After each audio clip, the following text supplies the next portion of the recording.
First, they came for the cameras. Then, they came for the women behind them. 2 Iranian photographers, 24 years in prison. One is 18. The other says even death won't silence her. Because in Iran, the most dangerous witness may be a camera.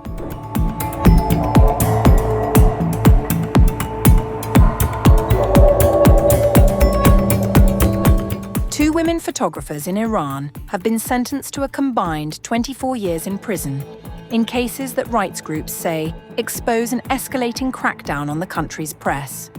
The younger of the two, 18-year-old Shaghayegh Afshar Najafi from Qazvin, was jailed for 9 years for sending photographs and video footage to the outlet Iran International. According to the Hengor Organization for Human Rights, security forces arrested her at home on February 14th and transferred her to Shubindar prison the following day on charges of assembly and collusion against national security. 5 years of that sentence are enforceable under Iranian law. Days later came a more prominent case. Acclaimed photojournalist Yalda Moaiery was sentenced to 15 years, informed of the verdict on National Journalist Day, August 8th. She told Reuters she was tried in absentia at Branch 29 of Tehran's Revolutionary Court, presided over by Judge Mazloum.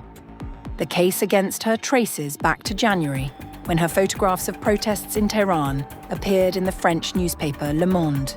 Security agents raided her home soon after and returned in March and April to seize her cameras, laptop and phone, including equipment she had owned since childhood. This winter, just a few days after thousands of young people were killed in the streets, the IRGC raided my home and confiscated my mobile phone, laptop, and some of my electronic equipment.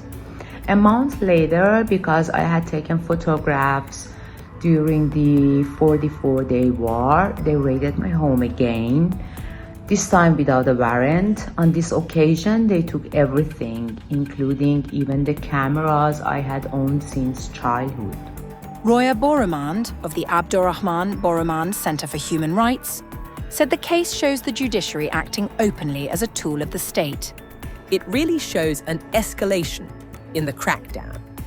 The judiciary has always been a weapon in the hand of the state, but now it's blatantly, openly acting as the state's agent. Moaiery has faced Iranian courts before. In 2023, she was sentenced to unpaid public service as a street cleaner, and in 2022 was jailed over her coverage of the woman, life, freedom protests that followed Mahsa Amini's death in custody. I was subjected to several interrogations, and eventually my case was referred to Branch 33 of the Security Prosecutor's Office and subsequently to the Revolutionary Court. At Branch 29 of the Revolutionary Court, presided over by Judge Mazloum, I was tried in absentia without my presence and sentenced to 15 years in prison. Moaiery told Iran Wire that many colleagues have simply stopped photographing altogether out of fear. My colleagues aren't even taking photos anymore, let alone publishing them with or without a name. It is very sad and, in my view, a kind of betrayal. Moaiery says the risk no longer changes her calculation. I have reached a stage where I perhaps have nothing left to lose. Even if they kill me, what will happen? So, until the moment I am here, I will try to narrate. The sentences follow last month's case against photographer Tahmineh Monzavi, ordered to receive 74 lashes over a portrait of a singer pictured with her hair uncovered. Iran's mission to the United Nations has not responded to a request for comment on Moaiery's case.